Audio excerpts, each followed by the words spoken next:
네, 위클리 핫 업종 시간입니다. 유진투자증권 투자정보연구팀 강영현 팀장 자리했습니다. 안녕하십니까? 안녕하세요. 연말연시는 보통 날씨는 추워도 온화하고 따뜻한 분위기, 마음도 춥습니다. 시장이 워낙 지금 참 표현하기가 굉장히 어려운데, 자, 일단 시장 얘기를 먼저 하자면은 이 중요한 이슈들을 좀 짚어봐야 될 것 같은데요. 뭐 앞서 몇 가지 매크로 지표들을 말씀드렸지만 강 팀장이 보는 지표들이 또 있을 거 아닙니까? 네, 다 같이 주식하면서 보는 지표들은 다 비슷하긴 한데요. 테이퍼링 관련된 부분들은 방송에서도 그렇고 애널리스트도 많이 짚어주셨을 것 같습니다. 해석의 차이인데 한쪽은 테이퍼링 되면 이제 경제 좋아지는 거니까 민간 소비 지표 좋아지면 그게 더 좋은 거다라고 하고, 한쪽에서는 일시적으로 유동성이 빠져나가는 거기 때문에 일단 주가는 빠지고 갈 거다라고 하는 부분들이 상충을 하고 있는 부분이고요.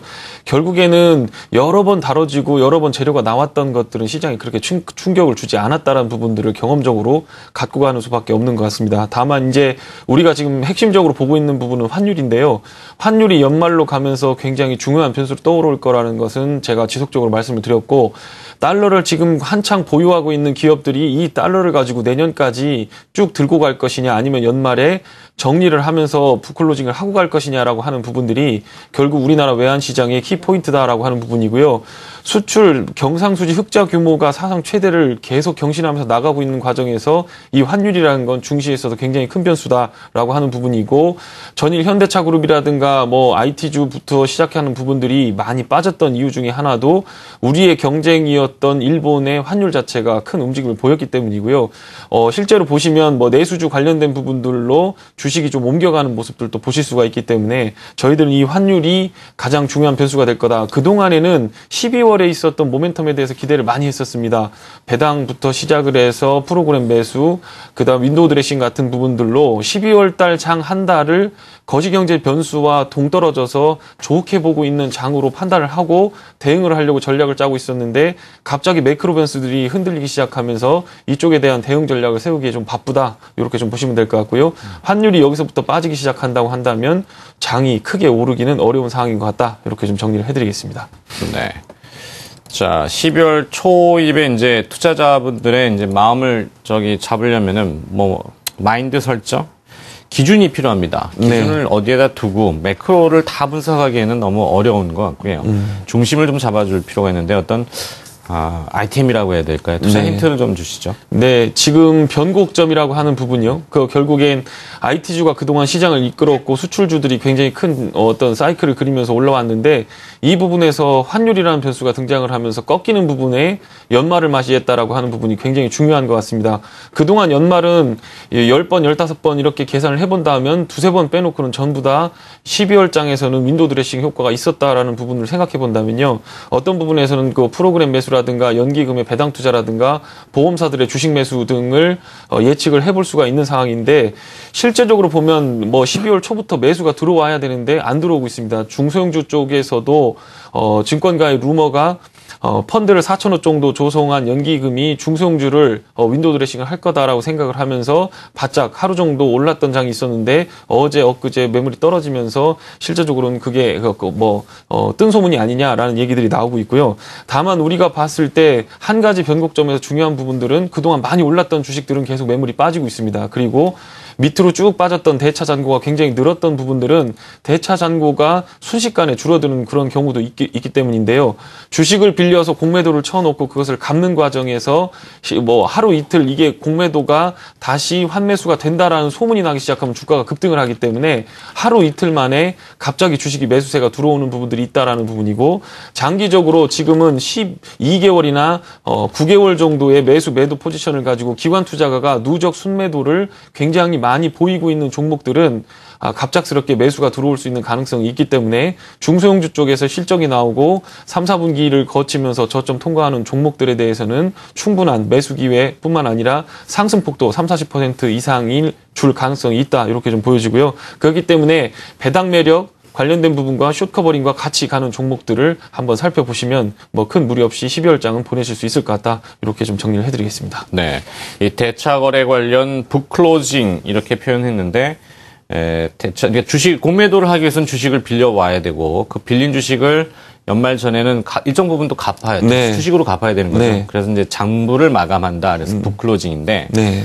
자, 12월 시장에서 좀 지켜볼 만한 업종, 종목이, 기업이 있다면 어떤 것들이 있습니까? 네, 뭐 여러 가지 종목들이 나오고 있는데 중소형주 쪽에서 실적 나오고 현금 쌓아둔 기업부터 보셔야 됩니다. 1차적으로 배당이 되기 때문에 기관 투자가 입장에서도 그렇고요. 만약에 배당 수익률보다 지금 주가가 너무 싸다 싶으면 12월 되기 전에 자사주라든가 자기 주식 취득 같은 부분들도 나올 수 있기 때문에 그런 주식들을 한번 살펴보시면 될 것 같고요. 오늘은 뭐 상신 EDP, 뭐 전기차 관련된 부분, 전일 테슬라 모터스 관련돼서 주가가 급등을 했는데 그동안 우리나라의 전기차 관련된 특히 2차 전지 배터리 관련된 부분들은 많은 부분들이 테슬라 모터스와 같이 움직였습니다. 실제로 매출 의존도가 그렇게 크지 않음에도 불구하고 이쪽 2차 전지 쪽에서 그쪽 테슬라 모터스만 보고 있는 이유는 BMW나 벤츠도 테슬라를 경쟁사로 삼아서 추가적인 전기차 개발을 할 것이다라는 부분이고 테슬라는 일본한테 줬다고 하더라도 이쪽 BMW나 유럽 차 쪽은 한국 말고는 배터리를 가져올 부분이 없다라고 하는 부분 때문에 투자 포인트를 그렇게 가져갔던 부분인데요. 그동안 뭐 고점 대비 30-40% 정도 빠진 종목들, P&E 솔루션이라든가 상신 EDP 같은 종목들은 좀 많이 빠졌으니까 단기적인 반등을 노려볼 만한 자리다라고 하는 부분들이고 오늘은 그 모멘텀이 있을 수 있다라고 하는 부분이고요. 저희가 조금 깊이 있게 인덱스 스터디를 하면서 앞으로 시장 열릴 거에 대해서 지금 보고 있는 것 중에 하나가 전자결제 시장 부분에서 그동안 비쌌었습니다. 퍼가 뭐 20배, 25배 이렇게 되다가 어제 다날이 해외 쪽에다 팔린다는 루머가 돌면서 상한가에 들어갔었는데요. 실제로 사실은 그것은 확인을 해봐야 되는 거기 때문에 루머에 대한 어떤 진실 여부는 시간이 지나면서 밝혀질 것 같고요. 이쪽에서 그동안 B2C죠. 그러니까 개인들이 가서 상점에 가서 물건을 사고 구매를 하는 부분에 있어서는 이미 전자결제 시장은 성장률 자체가 포화 상태에 이르렀습니다. 그 결론적인 이유는 스마트폰 보급률 자체가 우리나라 같은 경우는 70% 이상으로 높아지면서 전자결제 시장 자체의 포화도 상태가 높아졌다라고 볼 수 있는데요. 이제 B2B로 들어가는 부분이죠. 그러니까 예전에 남양유업 사태만 보시면요. 남양유업에서 밀어내는데 대리점하고 남양유업하고의 거래 관계 자체 이런 부분들은 B2B라고 볼 수 있고요. 실제로 GS 리테일에 가서 우리가 카드를 긁게 되면 한국 사이버 결제라든가 소액 결제 이쪽으로 잡히게 되지만 실제로 GS 리테일 본사와 GS 리테일과의 거래 관계 이런 물건을 대주는 관계들은 전자결제 부분에서 조금 빠져 있다는 부분인데요. 전자상거래 쪽에서 정부가 밀어주는 정책 자체는 이런 부분에 대해서도 깊이 관여할 가능성이 있기 때문에 그쪽에 연관된 기업들을 좀 살펴볼 필요가 있다 이렇게 좀 보여지고요. 첫 번째로 뭐 처음NC라는 기업 B2B 시장에서의 어떤 뭐 결제 업체라고 보시면 되고 이미 인프라를 구축한 상태에서 영업이익을 내고 있는 상황이고 구매 대행 사업까지도 진출을 해 있기 때문에 내년 정도는 한 번쯤 이 기업이 얼마나 커나가는지 한번 보실 필요가 있다라는 부분이고요. 한국 사이버 결제 그동안 2등 업체, 3등 업체로 밀리면서 주가가 좀 빠져 있는 상황인데 이쪽에서 해외 진출 모멘텀이라든가 지금 이고 있는 부분들에서 B2B 시장에 진출하는 부분들에 대해서 가시적인 성과가 올해 아니면 내년 초에 나타날 가능성이 있기 때문에 이 기업체에 대해서 좀 보실 필요가 있다 이렇게 좀 보여지고요. 그동안 이제 한국 사이버 결제를 굉장히 이것뿐만 아니라 뭐 KG 이니시스도 마찬가지고 결제 업체의 지금 가장 큰 위협 중에 하나가 LG U+나 KT 같은 통신업자가 직접 PG 사업 페이게이트 사업을 직접 결제 사업을 진출하는 부분들이 문제인데 이것은 이제 법적으로 중소기업 적합업종으로 뭐 포함되는 부분이기 때문에 이런 부분들은 크게 걱정을 안 하셔도 될 것 같고요. 내년의 핵심 포인트는 그겁니다. 삼성전자가 상반기 내에 태블릿 PC를 밀어내고 비즈니스 기반을 구축하는데 그거에 대한 수요가 어떻게 될 거냐. 스마트폰은 B2C지만 태블릿은 B2B로 들어가기 때문에 그런 쪽에서 한번 살펴보신다면 충분한 상승 가능성이 있는 종목이 아닌가 이렇게 좀 보여집니다. 네. 처음NC가요? 아니면은? 네, 처음NC와 또 비슷한 거고요. 비슷하게. 네. B2B 쪽으로 간다면 사업 구조가 비슷하다고 보시면 될 수 있습니다. 네. 자, 전자결제. 요즘 뭐, 사이버 가상머니, 비트코인인가요? 네. 뭐, 얘기가 많더군요. 일각에서는 너무 허상을 쫓는 것은 아닌가, 이런 얘기도 있고.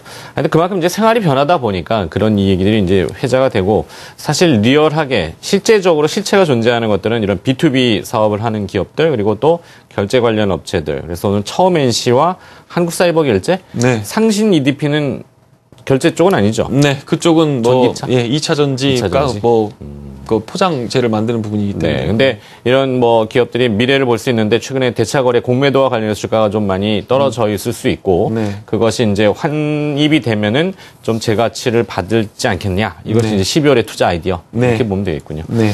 네, 위클리 핫 업종이었습니다. 유진투자증권 투자정보연구팀의 강영현 팀장이 수고를 해주셨습니다. 고맙습니다.